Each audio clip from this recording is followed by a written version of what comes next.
Día, mi amada iglesia, amigo que me escucha, la paz del Eterno sea con cada uno de nosotros, de vosotros en este hermoso día. Estaremos compartiendo un tema súper poderoso, el cual es: Jesús le promete a sus 12 discípulos sentarse el día en que Él juzgue a las 12 tribus de Israel, que están representadas por el verdadero Israel de Dios, que está compuesto tanto de judíos o de israelitas que se convierten a Jesucristo, como gentiles que se convierten a Cristo. Está compuesto en un solo olivo, que de dos pueblos enemigos hizo un solo. Entonces el Señor le promete a los discípulos que ellos tendrían la facultad de sentarse en 12 tronos a juzgar a cuando se dé el juicio de los salvos, porque el juicio de los salvos y el juicio de los condenados no es el mismo, porque por eso la Biblia lo especifica como la primera resurrección y la segunda resurrección, o sea que son dos juicios diferentes. Sin embargo, el Señor le promete a sus 12 discípulos, ellos le hacen una pregunta que ellos tendrían por haberlo dejado todo y seguirlo a Él. Sin embargo, Él le contesta esa pregunta que ellos le hacen, y eso es lo que vamos a aprender en esta hermosa tarde. En Mateo 19, versículo 27, dice así: en el nombre del Padre, Hijo y Espíritu Santo leemos. Dice: entonces respondiendo Pedro le dijo: he aquí, nosotros lo hemos dejado todo y te hemos seguido. ¿Qué pues tendremos? Y Jesús le dijo: de cierto os digo, que en la regeneración, cuando el Hijo del Hombre se siente en el trono de su gloria, vosotros que me habéis seguido también os sentaréis sobre 12 tronos para juzgar a las 12 tribus de Israel. Y cualquiera que haya dejado casa o hermano o hermana o padre o madre o mujer o hijo o tierra por mi nombre, recibirá 100 veces más y heredará la vida eterna. Pero muchos primeros serán postreros y muchos postreros serán primeros. Entonces, vemos aquí que el Señor le promete a sus discípulos. Ellos le hacen la pregunta y le dicen: Señor,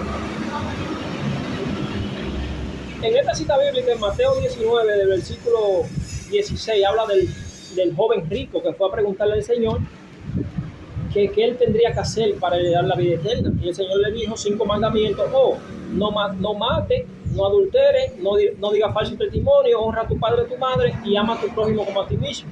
Sin embargo, él le dice que él lo ha guardado desde su juventud. Sin embargo, vemos que parece que era verdad, porque el Señor en ningún momento le dijo: no, tú no lo guardes, el Señor lo sabe todo. Sin embargo, le dice: bueno, para que sea perfecto, entonces, ya que tú lo guardas de la niñez, para que sea perfecto ya, vende todo lo que tiene y dáselo a los pobres y ven, sígueme. Y él se fue triste porque tenía muchos bienes, mucha riqueza. Sin embargo, el Señor le dice a sus discípulos: mas yo os digo que más fácil entra un camello por el ojo de una aguja que un rico entrar al reino de los cielos. Ellos se sorprenden y dicen: pero ven acá, y entonces ¿quién será salvo? Él le dice: lo que es imposible para el hombre es posible para Dios. Para Dios no hay nada imposible. Entonces ahí es que Pedro le hace la pregunta y le dice: Señor, nosotros lo hemos dejado todo por ti, ¿qué recompensa tendremos por eso? El Señor le dice: ustedes, todo aquel que lo haya dejado todo por mí, yo le voy a dar a ellos. Le prometió a ellos 12. Le prometió que se sentarían en 12 tronos para juzgar a todos aquellos que fueron salvos. ¿Y cómo yo sé que eso es lo que el Señor le está prometiendo? Bueno, eso está fácil de comprobar. ¿Cómo yo sé que el Señor le está prometiendo a ellos 12 eso? Que se sentarían en trono para juzgar a las 12 tribus de Israel. Las 12 tribus de Israel, no vaya usted a pensar que está hablando de las 12 tribus actuales, no. Las 12 tribus de Israel simbolizan que de dos pueblos enemigos hizo un solo en Cristo Jesús. Porque no es descendiente de Israel aquel que lo es de sangre, sino aquel que es de fe, dijo Pablo. Si no, vete a Daniel 2, cuando Daniel 12, ahí el Señor le está diciendo que en aquel tiempo se levantará Miguel, el príncipe de tu pueblo, el cual en aquel tiempo será libertado de tu pueblo, que será tiempo de angustia. Está hablando de la gran tribulación. Y le dice, los que estén inscritos en el libro. ¿En cuál libro? En el libro de la vida. Porque es que no es israelita aquel que es descendiente de sangre, sino aquel que es descendiente de la promesa, que es en Cristo Jesús, porque la salvación vino de los judíos. ¿Y quién era la salvación? ¿Quién es la salvación? Jesucristo. O sea que la salvación salió de los judíos. ¿Quién fue que salió de los judíos? Jesús. Él dijo, yo soy el camino, la verdad y la vida. Jesús es la salvación. Y en Cristo Jesús es que se está conformado el verdadero Israel de Dios. Las 12 tribus están conformadas en una sola, que es en Cristo Jesús, que es el verdadero Israel de Dios. Entonces, el Señor le promete que en el día del juicio, pero el día del juicio ¿de cuál? Porque hay dos juicios. De cuando los santos vayan a recibir el galardón, se dé el juicio, pero ¿quién? Para los salvos. Porque el juicio para los condenados es otro juicio. Entonces, ¿dónde podemos confirmar eso? Para ver si era así. Apocalipsis 20, versículo 4.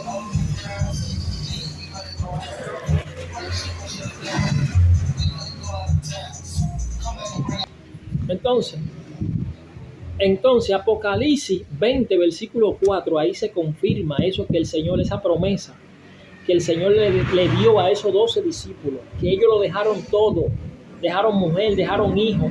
Y Él le dice, no tanto eso, sino que aquel que deje padre, madre, hijo, tierra, lo que sea, Él le dará 100 veces más en este siglo. O sea, mientras esté vivo, y en el siglo venidero le dará la vida eterna. Eso es lo que Jesús le promete a todo aquel que lo ha dejado todo por Él. Ahora, ellos 12 le prometió que se iban a sentar cada uno en 12 tronos para juzgar a las 12 tribus de Israel, que representa el verdadero Israel de Dios, que está compuesto tanto de israelitas que se convierten a Jesucristo, como de gentiles que se convierten a Jesucristo, formando de dos pueblos enemigos, un solo hombre, un solo pueblo, que conforma espiritualmente conforma las 12 tribus de Israel, porque nosotros fuimos injertados, los gentiles fueron injertados en el verdadero olivo, que es el olivo natural, que es el pueblo de Israel. Pero ya en Cristo Jesús, ya ni gentil ni judío valen nada, porque en Cristo Jesús todos somos uno, todos somos iguales. Entonces, míralo aquí en el Señor, lo vamos a confirmar lo que el Señor le prometió a ellos, lo que le prometió en Mateo 19, versículo 27, aquí se confirma en Apocalipsis 20, donde Juan ve el juicio a los salvos, ¿entiendes? A los que dieron su vida hasta la muerte, a los que van a reinar con Cristo por 1000 años. Ahora, los que resuciten en la segunda resurrección son los condenados. Ya eso van a ante el juicio del trono blanco, lo que se conoce como el juicio final. Eso representa la segunda muerte. Entonces, vemos en Apocalipsis 20, versículo 4, leemos en el nombre de Jesucristo, dice Juan, y vi tronos, y se sentaron sobre ellos los que recibieron facultad de juzgar. ¿Está viendo? Y vi las almas de los decapitados por causa del testimonio de Jesús y por la palabra de Dios, los que no habían adorado a la bestia ni a su imagen, y que no recibieron la marca en su frente ni en su mano, y vivieron y reinaron con Cristo 1000 años. ¿Está bien? Pero los otros muertos no volvieron a vivir hasta que se cumplieron 1000 años. Esta es la primera resurrección. La primera resurrección. ¿Entiendes? Porque la segunda resurrección es para los condenados, para aquellos que murieron. Por eso la Biblia lo llama como la segunda muerte. Entonces dice Juan que vio un juicio. Por eso él dice, vi trono y se sentaron sobre ellos los que recibieron facultad de juzgar. ¿Por qué dice de juzgar? Porque hay un juicio, pero no un juicio para emitir sentencia de condenación, no, sino sentencia por las obras. Por cuanto fuiste fiel en lo poco, sobre lo mucho te van a poner para recibir el galardón. Entonces el Señor le está prometiendo 12 tronos. Entonces eso es lo que Juan ve aquí en Apocalipsis 20, versículo 4, y dice, y vi tronos y se sentaron sobre ellos los que recibieron facultad. No sé si aparte de los 12 discípulos hay otros que van a recibir facultad de sentarse también en trono.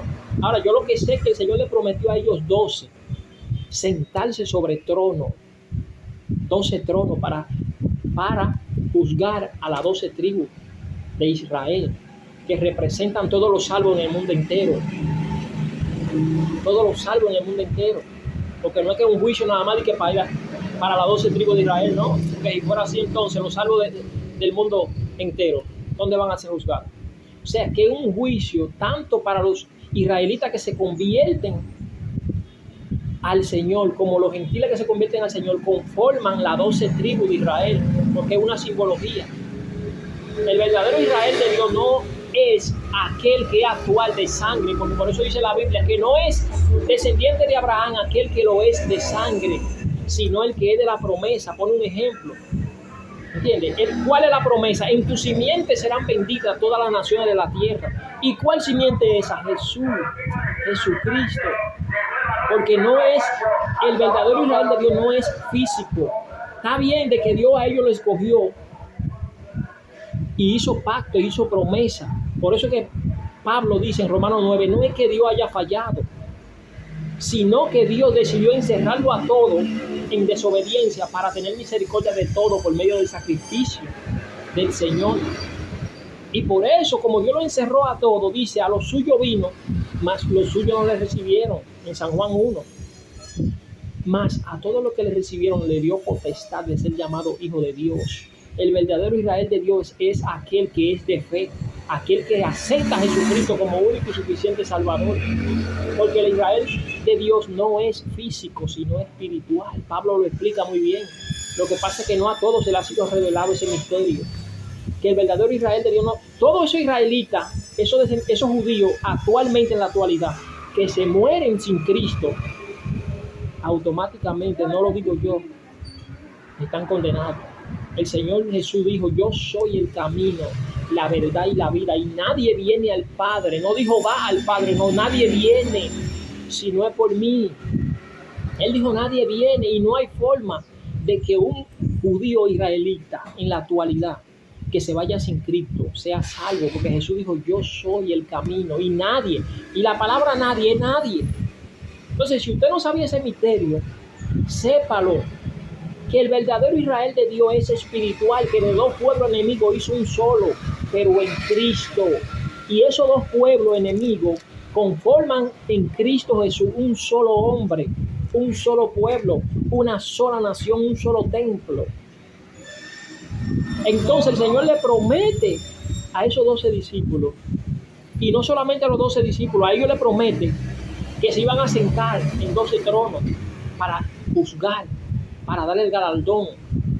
Pero también dice para la iglesia entera, para todos aquellos que se convierten a Cristo, que si dejan todo, padre, hijo, madre, recibirán 100 veces más en este siglo, o sea, mientras usted viva. Y en el siglo venidero, que es al fin, ya cuando vaya y el cielo nuevo y tierra nueva, la vida eterna, o cuando usted sea resucitado en el arrebatamiento original, no el falso que enseñan, que di que antes, no, el después, como dijo Jesús, después de la tribulación de aquellos días. El que recibe la primera resurrección, que es en Apocalipsis 20. Por eso él está viendo un juicio y ve las almas de aquellos que decidieron morir por Cristo, los que tenían el mandamiento de Dios, los mandamientos de Dios, y tenían el testimonio de Jesucristo. Aquí no dice que fueron los que se fueron de que antes, porque es una falsa. Bien. El Señor le prometió a ellos 12 tronos, y en ese capítulo, versículo 4, se está efectuando lo que el Señor le prometió. Juan ve tronos y se sientan sobre ellos los que recibieron facultad. ¿Quiénes fueron los que recibieron facultad? Sus 12 discípulos. Y no sé si hay más también que el Señor le va a permitir. Ahora, yo sé seguramente, porque lo está diciendo aquí la Biblia, los 12 discípulos se van a sentar. Va a haber 12 tronos para cada uno de ellos. Y ellos se van a sentar ahí como espectadores, ahí para juzgar y ver, pero no un juicio ya para condenación, no. Porque el juicio para condenación es para los que no resuciten en la primera resurrección, sino en la segunda, que es el juicio del gran trono blanco. Y también entonces ahí en el juicio del gran trono blanco, todos tendremos la facultad de ¿qué? De juzgar. Por eso dice Pablo, ustedes no saben que ustedes juzgarán a los ángeles y juzgarán al mundo. Porque la primera resurrección y la segunda no tienen nada que ver, son dos juicios diferentes. Entonces, los que se salven en la primera resurrección, cuando toque la segunda resurrección, los salvos serán espectadores, son los que van a juzgar, van a ser como quien dice, los testigos de los condenados. Y en ese día habrá mucha sorpresa. ¿Por qué? Porque personas que uno cree que se salvaron, entonces, cuando uno la vea en la segunda resurrección, uno va a decir, pero yo pensé que fulano estaba salvo y es de los condenados. ¿Por qué? Porque en ese día habrá mucho misterio. Persona que usted no la va a ver en la primera resurrección, en la segunda es que la va a ver, porque usted va a ser un espectador. Usted va a ser parte de lo que va a juzgar a lo de la segunda resurrección. Y la segunda resurrección se ejecuta en Apocalipsis 20, versículo 11, el juicio ante el gran trono blanco. Y dice que todo lo que no se hallen inscrito en el libro de la vida va a ser lanzado al fuego, al lago de fuego. Esto es la segunda muerte. La segunda resurrección, lo que significa la segunda muerte. Entonces, amada iglesia que me escucha, amado amigo que me escucha, el Señor es fiel, lo que promete lo cumple. Él le prometió a sus 12 discípulos que se sentarían en 12 tronos, y Juan lo vio en Apocalipsis 20, versículo 4, que se sentaron en tronos los que recibieron facultad de juzgar, porque se efectuó automáticamente, hay un juicio, pero no para condenación, sino para dar los galardones, los premios a cada quien de acuerdo a lo que hizo.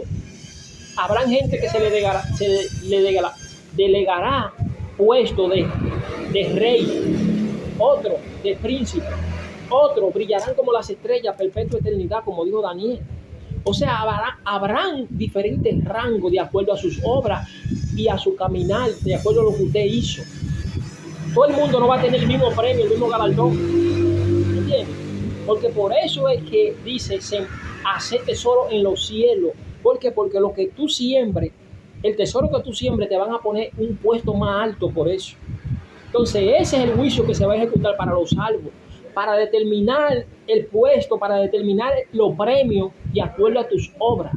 Ahora, para los condenados será abiertos los libros de las obras para determinar el castigo que le van a dar, porque hay castigo más que otro. Por eso el Señor dijo que hizo una referencia que dijo, no me acuerdo la cita bíblica, que hizo una referencia a ustedes. No crean ustedes que porque aquellos murieron de tal forma, como que van a recibir como un menor. O sea, el Señor lo que está diciendo es que cada quien va a recibir de acuerdo a lo que hizo. Así como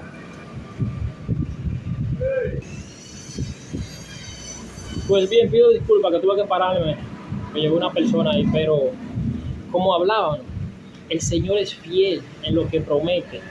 Le prometió a sus discípulos que le permitiría sentarse en 12 tronos.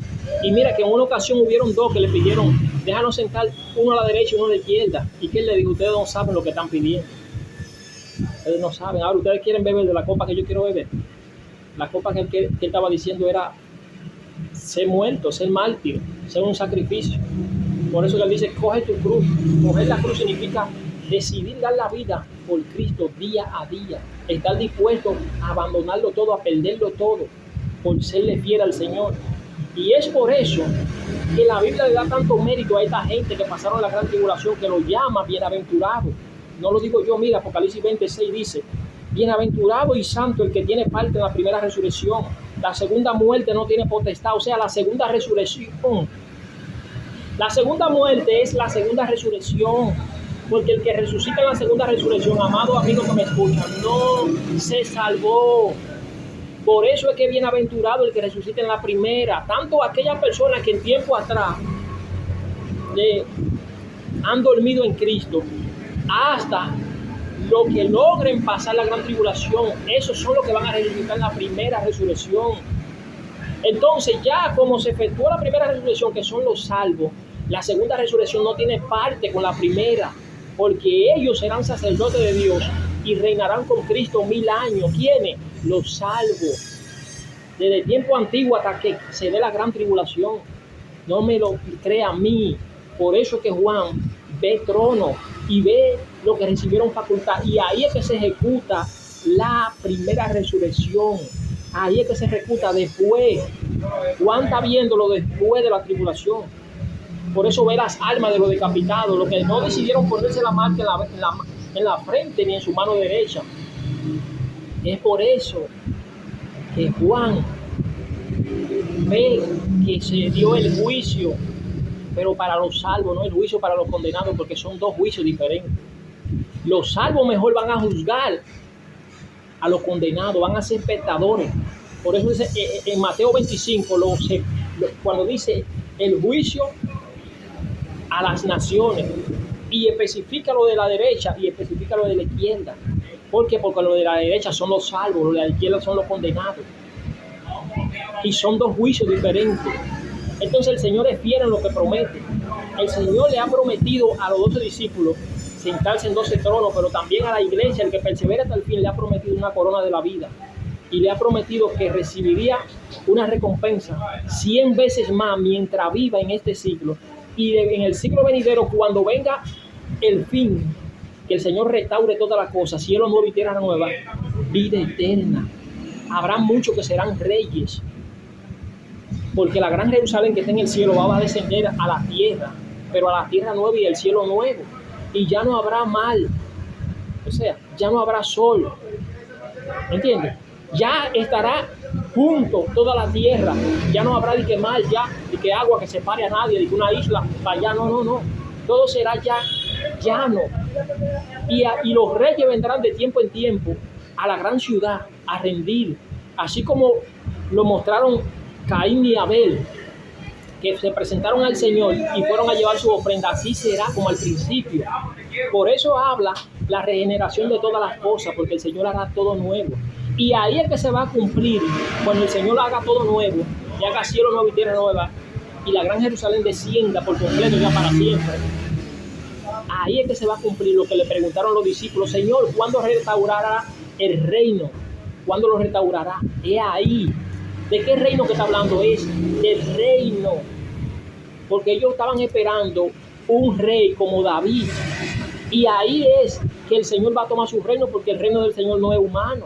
El reino del Señor es en la eternidad. Pero la eternidad ya, cuando hagan cielo nuevo y tierra nueva, va a descender a ese cielo, a esa tierra nueva. Y ya la eternidad no será en lo alto, sino aquí, en esa tierra nueva y ese cielo viejo. ¿Usted no me cree? Se lo voy a leer. Apocalipsis 21 dice: cielo nuevo y tierra nueva. Ese día es que se ejecuta la restauración del reino de todas las cosas. ¿Entiendes? Del reino de Israel. Porque el reino de Israel, ellos hicieron una pregunta que ni ellos mismos entendían. Por eso el Señor les dijo: ustedes no compete saber eso, los tiempos. Porque el reino original, el verdadero reino que el Señor le prometió a Abraham, que le iba a dar toda la tierra. ¿Cuál tierra? Esa tierra de cielo nuevo y tierra nueva. Esa temporal, Abraham no la pudo heredar. Pero esta nueva que va a ser tierra nueva y cielo nuevo, sí, Abraham la va a heredar y él va a ser padre de todos los salvos, los que son de fe. Porque por eso que lo llama el padre de la fe. Entonces dice: vi un cielo nuevo y una tierra nueva, porque el primer cielo y la tierra primera pasaron. ¿Está viendo? Y el mal ya no existía, ya no va a existir mal. O sea que ya no va a haber islas que van a estar separadas de que por agua, no. Ya todo va a estar junto. Todo va a estar junto. Y las naciones de tiempo en tiempo, que todo el mundo va a tener que ir a la gran ciudad, ahí a llevar su sacrificio y a rendirle homenaje al rey, al único rey. Ese era el rey que ellos estaban esperando, pero pensaban que era un rey físico, así como David, para que lo librara del imperio romano. No, pero Jesucristo no fue a eso que vino, porque él le estaba hablando espiritualmente. Ellos nunca entendieron. Dios habla, y por eso el pueblo de hoy malinterpreta la escritura, porque cree que como era Jehová que en el pasado le hablaba al pueblo de Israel, ellos creen que el pueblo de Israel, que en ese entonces era físico, era a ese, las promesas eran a ese Israel físico que el Señor la estaba haciendo. No, el verdadero Israel desciende de Jesucristo. Por eso Jesús le dijo a la mujer samaritana: Ustedes no saben lo que adoran, porque la hora es que ni en este monte ni en aquel adorarán al Padre, sino que el Padre anda buscando verdaderos adoradores que le adoren en espíritu y en verdad. El verdadero Israel de Dios no está allí, ni está en Samaria, ni está aquí, ni está allí. El verdadero Israel de Dios está compuesto en Jesús, y Jesús es la cabeza del verdadero Israel de Dios, del verdadero templo, que es la iglesia. Está conformada de dos pueblos enemigos. En Efesios Pablo habla de eso, que está conformada de dos pueblos enemigos. ¿No me cree? Después que le lea el cielo nuevo y la tierra nueva, voy para allá para comprobárselo. Dice: y yo, Juan, vi la santa ciudad, la nueva Jerusalén, descender del cielo de Dios, dispuesta como una esposa ataviada para su marido. Y oí una gran voz del cielo que decía: he aquí el tabernáculo de Dios con los hombres, y Él morará con ellos, y ellos serán su pueblo, y Dios mismo estará con ellos como su Dios.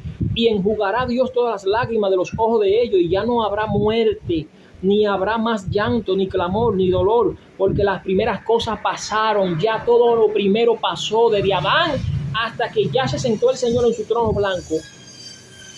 Ya pasaron.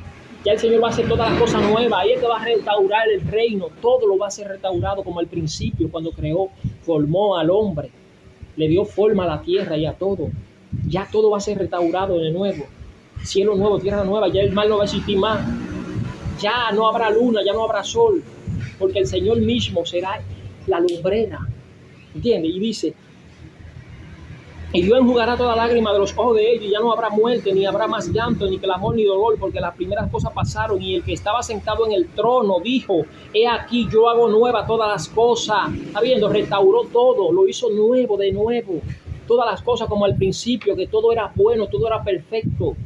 Dice: y me dijo: escribe, porque estas palabras son fieles y verdaderas. Y me dijo: hecho está. Yo soy el alfa y el omega, el principio y el fin. Al que tuviera el sello le daré gratuitamente de la fuente del agua de la vida. El que venciere heredará todas las cosas. El que venciere. ¿Entiendes? Entonces, ¿cómo yo le compruebo que el verdadero Israel de Dios es aquel que es descendiente de Abraham por fe, no por obra? ¿Entiendes? No fue que el Señor se equivocó ni que falló, Pablo lo explica en Romanos 9, sino que el verdadero Israel de Dios está compuesto espiritualmente, porque es que Dios lo encerró a todo en maldición, en desobediencia. Por eso dice que todos nos descarriamos, todos. Él cargó en él, en Cristo, el pecado de la humanidad. Por eso dice que a los suyos vino, mas a los suyos no le recibieron. Entonces, ¿quién eran los suyos? Los que había hecho la promesa, los pactos. Como ellos no le recibieron, pero fue el mismo Dios que lo endureció para que ellos no le reciban. ¿Y para qué? Para que la humanidad entera entonces tenga la oportunidad de heredar, de ser descendiente del verdadero Israel de Dios, que es en Cristo Jesús. Entonces, no lo digo yo, se lo voy a mostrar por la palabra. El Señor es fiel con lo que promete, pero no a todos se le ha revelado este misterio de entender el verdadero Israel de Dios, de entender cuál es la verdadera venida de Jesucristo, de entender que Dios es uno solo, no son tres personas. Dios tiene la capacidad de materializarse en 100,000 personas y no son 100,000 dioses. Es un solo Dios que puede hacer todo eso. Ah, varón, usted no cree en el Padre, no cree en el Hijo y en el Espíritu Santo. Claro está. Tú me estás hablando de lo mismo. Un solo personaje que puede hacer eso. Un solo personaje puede hacer todo eso. Ahora, para el que no se le ha revelado, cree que son tres personas distintas, no. Es un solo personaje, un solo ser. Por eso hay un solo trono. Tú nunca vas a encontrar en la Biblia tres tronos, como si son tres personas, no. Tres tronos, un solo trono. Y en ese solo trono hay un solo ser que tiene un cuerpo, tiene un alma y tiene un espíritu, así como lo eres tú y lo soy yo. Esa es la diferencia de aquel que Dios le revela el misterio y de aquel que cree que Dios es tres personas, y aquel que cree que la iglesia no va a pasar la gran tribulación, y aquel que cree que Jehová en el Viejo Testamento no era el mismo Jesús en el Nuevo Testamento, porque no se le ha sido revelado. Por eso no entendieron los fariseos que Jesús era el mismo Dios. Aún los discípulos no entendían eso. Le decían, le dice Felipe, que muéstranos el Padre y no basta. Y le dice, Señor, pero Felipe, por el amor de Dios, y es que tú no crees que yo soy en el Padre y el Padre en mí. Porque que el verdadero José, el verdadero Joselito, está dentro de mí y yo estoy en él. Eso fue lo que Jesús le dijo a entender. ¿Tú no crees que yo soy en el Padre y el Padre en mí? Yo salí del Padre. Si yo ahora mismo tengo el poder, Dios me da el poder de salir de mí mismo, yo puedo decir, el que sale de mí dice, yo salí de él. Entonces eso es lo que la humanidad no ha entendido, que Jesús salió de Dios, que Jesús es Dios hecho carne. Él mismo decidió llamarse hijo y él mismo decidió a él llamarle padre. Pero es un misterio demasiado poderoso, pero no para todo el mundo, sino a quien se le ha sido revelado, Dios en su misericordia.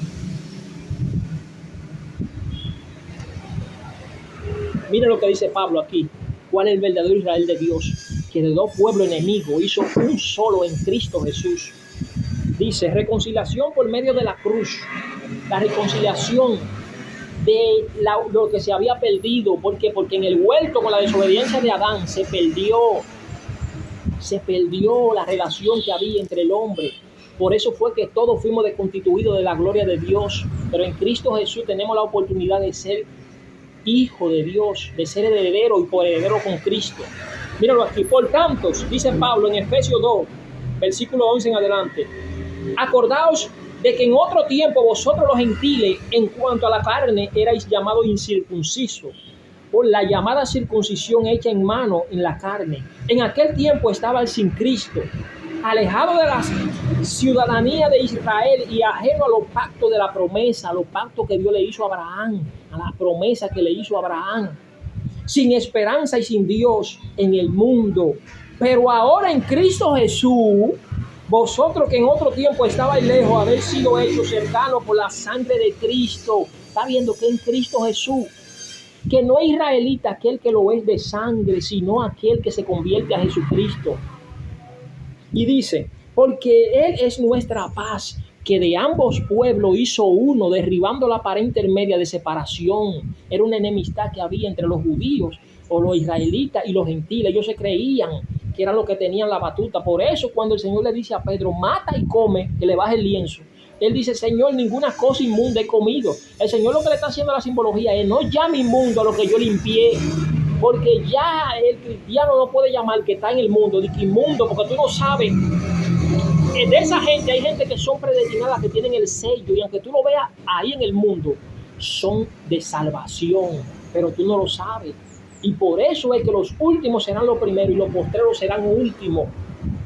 ¿Entiendes? Porque ahí afuera hay gente que son de salvación y entrarán al arca en el último momento, antes de que Cristo venga.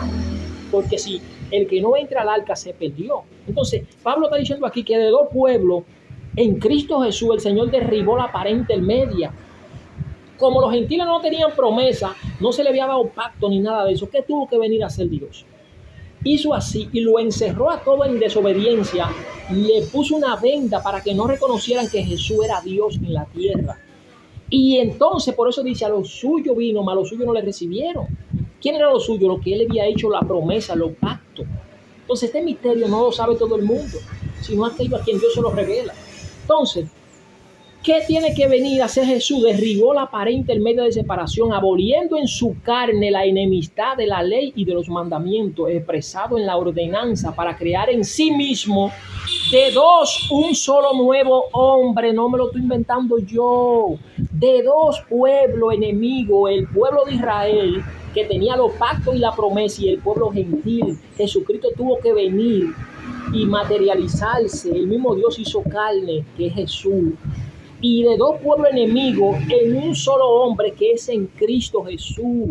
Por eso el verdadero Israel de Dios es en Cristo Jesús. De Israel, lo que se convierten a Cristo, y de los gentiles, lo que se convierten a Cristo, es el verdadero Israel de Dios, del que Pablo está hablando, ese misterio aquí.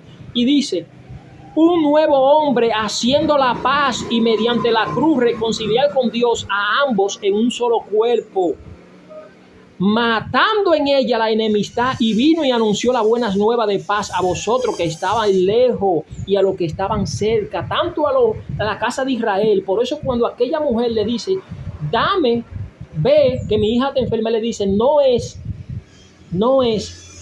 cuando le habló de los perrillos, que no podía darle el pan a los perrillos. ¿Y qué le dijo a la mujer? Aún los perrillos de la migaja que caen. ¿Por qué? Porque todavía no había llegado el tiempo. Él fue a la casa de Israel, a los que verdaderamente iban a creer. Entonces, ¿qué es lo que se ha inventado Satanás? Se ha inventado de que como ellos no creyeron, pero el misterio que ellos no saben es que fue Dios que los cegó el entendimiento a propósito para que ellos no creyeran. ¿Para qué? Para encerrarlo a todo en desobediencia y darle el reino a quien, a los que tuvieron la potestad de reconocer al Mesías, tanto israelitas como gentiles. Por eso dice, a los suyos vino, mas los suyos no le recibieron, mas a todos los que le recibieron le dio potestad de ser llamado hijo de Dios. Y no solamente hijo de Dios, sino coheredero en Cristo Jesús. Heredero y coheredero. Tiene heredero del Padre y coheredero con Cristo. Doble recompensa, doble legalidad tiene la iglesia.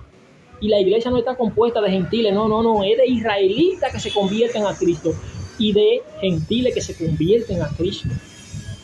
Porque el gentil que se muere en desobediencia sin Cristo se perdió, y el israelita que se muere sin Cristo se perdió. No lo digo yo, es Pablo que lo está diciendo, lo está enseñando aquí de misterio, que no a todo el mundo se le ha sido revelado.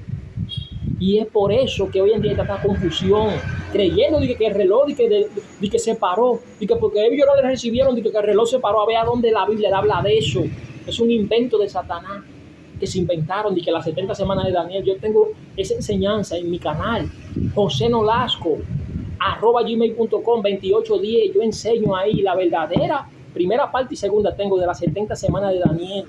En la Biblia en parte habla de que del reloj que se detuvo, es una mentira del diablo. ¿Quién puede anular o detener el plan de Dios? Si el plan de Dios nunca fue con el Israel humano, sino que en Cristo Jesús era que iba a hacer de dos pueblos un solo. ¿Usted cree que Dios era adivinando qué estaba? ¿Usted no sabe que Jesucristo fue inmolado desde antes de la fundación del mundo? ¿Usted cree que era inventando que él estaba adivinando? Que él no sabía que ellos iban a desobedecer, que ellos no lo iban a aceptar. ¿Usted cree que Dios es cualquier cosa? Dios lo sabe todo. Desde antes de la fundación del mundo ya Él se había sacrificado. Ya Él se había sacrificado. ¿Y quién lo sacrificó? Melquisedec, que es el mismo Dios. Otra locura que es difícil de entender si Dios no te la revela. ¿Entiendes? Entonces no, por ser un gran estudioso se pueden entender estos misterios. De dos pueblos hizo un solo, y en Cristo Jesús, el verdadero Israel de Dios. Por eso en Daniel 12 el Señor le dice: en aquel tiempo de angustia, de gran tribulación, será libertado tu pueblo. ¿Quiénes? Los que se hayan inscrito en el libro. Te está diciendo claro quiénes son. Porque es que no es israelita el que es de carne, sino el que lo es en el espíritu, el que lo es de fe. Por eso que sin fe es imposible agradar a Dios. Y Jesús dijo: nadie viene al Padre si no es por mí. Fue Jesús que lo dijo, no fui yo que me lo inventé. Y usted sabe más que Jesús. Usted quiere cambiar lo que Él dijo, que nadie. Entonces la promesa que Dios le dio a sus discípulos, que se iban a sentar en 12 tronos, en Apocalipsis 20, ahí está. Y a la iglesia, que está compuesta del pueblo de Israel que se convierte a Cristo y del pueblo gentil que se convierte a Cristo, es el verdadero Israel de Dios, es el verdadero reloj profético. La gente está enfocada en lo israelita humano, y no en eso, en el verdadero Israel de Dios. El reloj profético es Mateo 24, que habla Jesús, ese reloj profético que le habla a su iglesia, no al pueblo de Israel en la carne, no, a su iglesia, que Él le dice después de la tribulación de aquellos días. Entonces no me crea a mí, créele al Señor, pídele que te abra el entendimiento, porque esto no se entiende, porque tú seas un gran estudioso de la palabra. Y el verdadero Israel de Dios es espiritual, en Cristo Jesús, porque la salvación vino de los judíos. Pero ¿quién es la salvación? Jesucristo. Aún María misma, que parió a Jesús, si ella no hubiese obedecido a Jesús, se pierde. Porque es que no es por tú ser descendiente de sangre que te va a salvar, es en Cristo Jesús, porque Él es la salvación. Y la gente está creyendo que Jehová es una cosa y que Cristo es otra cosa, donde es lo mismo, es el mismo Dios. Jesucristo es el mismo ayer, hoy y siempre. Por eso él le decía a los fariseos, Moisés escribió de mí. No dijo del Padre, no, escribió de mí porque Él es el Padre y el Padre es en Él. Y si tú estás creyendo que Dios es tres personas, estás equivocado. Dios tiene el poder para hacer eso y más. Dios tiene un cuerpo que lo representa a Cristo. Dios tiene un alma que lo representa el Padre. Y Dios tiene un espíritu que lo representa a su Santo Espíritu. Pero no son tres personas, es un solo ser que tiene espíritu, alma y cuerpo, tricótomo, no tripartita. Porque tú eres a semejanza y yo somos a semejanza de Dios. Y somos un solo ser, con un alma, un cuerpo y un espíritu. Así mismo es Dios. ¿O no te has preguntado por qué que en la Biblia nunca narra que hay tres tronos, sino un solo trono y 24 ancianos y 4 seres vivientes? ¿Por qué? Vete a Apocalipsis 5 y lo vas a comprobar. Que cuando dice la Biblia que Jesús está a la diestra del Padre, no significa que está sentado a la derecha. La diestra representa el poder, representa que Él está dentro, sentado ahí. El Padre y el Hijo están sentados juntos, por si tú no lo sabías. Es un misterio. Vete a Apocalipsis 5 y te vas a dar cuenta que Juan llora. ¿Por qué? Porque no se encontraba nadie digno, ni en el cielo, ni en la tierra, ni debajo de la tierra, de desatar el sello, ni de siquiera tocar el libro del que estaba sentado en el trono. Y uno de los 24 ancianos le dijo, no llores, porque el león de la tribu de Judá ha vencido, y él puede hacer eso. Y ahí cuando Juan ve de nuevo, en medio del que está en el trono, sale un cordero como inmolado, representando a quien, a Cristo. Y viene y toma del que está sentado en el trono entonces el libro, porque Dios puede hacer eso y más, porque Dios no tiene límite. Lo que pasa es que el ser humano quiere limitar a Dios y no entiende que Dios puede estar en el cielo, puede estar en la tierra, puede estar allí, puede estar aquí, en 20,000 formas diferentes, y es un solo Dios que puede hacer eso. No ha entendido porque no le ha sido revelado. Al que no le ha sido revelado ese misterio nunca va a entender eso. Que Jesús le dijo a Nicodemo, nadie subió al cielo sino el que descendió del cielo, el Hijo del Hombre que está en el cielo. ¿Por qué él le dijo eso? Si supone que el Hijo del Hombre está hablando con Nicodemo y le dice que está en el cielo. Porque que Jesús es Dios, Jesús es el mismo Dios, un solo Dios, un solo mediador entre Dios y los hombres, y es Jesucristo hecho hombre. ¿Cómo es que hay que explicárselo? Es por eso la gran confusión del arrebatamiento, porque la gente cree que el pueblo de Israel es una cosa, que Jehová es una cosa y que el Hijo es otra cosa. Y el misterio que hay es, entre el Hijo y el Padre, es que fue el mismo Padre que se hizo Hijo, que fue el mismo Padre que se hizo carne. Primera de Timoteo 3:12, yo creo que, o 3:14. Búscalo ahí tú mismo y va a ver cuál es el misterio que hay entre el Dios, entre el Hijo y el Padre. Y ese misterio es que Dios fue que se hizo carne. Fue Dios. Pero cuando tú entiendes ese misterio, entonces tú sabes ya que Cristo es el mismo Dios. No es que una segunda persona, no. Una sola persona que hay que puede hacer todo eso. Fue el mismo Dios que se hizo carne y él mismo decidió llamarse Hijo. Y a él lo llamaré Padre. Por eso el Señor decía, mi Padre y yo somos uno. La gente está creyendo que son uno, Erika, porque piensan igual. Joselo y yo somos uno. Yo no estoy hablando de otro Joselo, yo estoy hablando del Joselo que está dentro de mí. Que hay un espíritu y hay un alma dentro de mí. Esos son los verdaderos Joselos. No somos tres, no. Somos un solo ser, que hay un cuerpo físico que se puede ver, que ese es Jesús. Y hay un alma, que ese es el Padre. Y hay un espíritu, que es el Espíritu Santo de Dios. Pero no son tres personas, es un solo ser. Así como tú me estás viendo a mí ahora mismo. Lo que pasa es que al que no le llega, Dios no le abre el entendimiento, nunca va a entender lo que yo estoy diciendo. Cree que yo estoy negando a Jesucristo, negando al Espíritu Santo. No, yo no estoy negando, porque si tú me dices en el nombre del Padre, Hijo y Espíritu Santo, yo te digo amén. Si me dicen en el nombre de Jesús, te digo amén. En el nombre del Espíritu Santo, amén. En el nombre de Jehová, amén. Porque yo sé quién es un solo. Por eso digo amén a todo, porque es un solo. No es que haya miles de dioses diferentes. o que hayan tres de tres. No, Él no puede aparecer de tres formas igualitas. Yo sé que es un solo que hay, que tiene la capacidad de hacer eso. Pero eso es que Dios se le ha revelado en su misericordia. Así que Dios te bendiga, iglesia. Créele a Cristo y Él te alumbrará. Al que el Hijo del Hombre libertare será verdaderamente libre. Pero es de aquí, mira, de la libertad que hable de aquí primera. Porque esta es la primera cautividad que hay. Que así como Nicodemo, de que era maestro, así hay millones y millones que no saben de lo que se le está hablando en este momento, porque ellos entienden una cosa por el gran estudio que tuvieron, que no es malo, pero la revelación es superior a todo. Así que Dios te bendiga y la paz de Dios sea con cada uno de ustedes. Cristo viene pronto, pero antes de que Él venga, se manifestará el hombre de pecado. No me crea a mí, créele a Jesús. Shalom Adonai.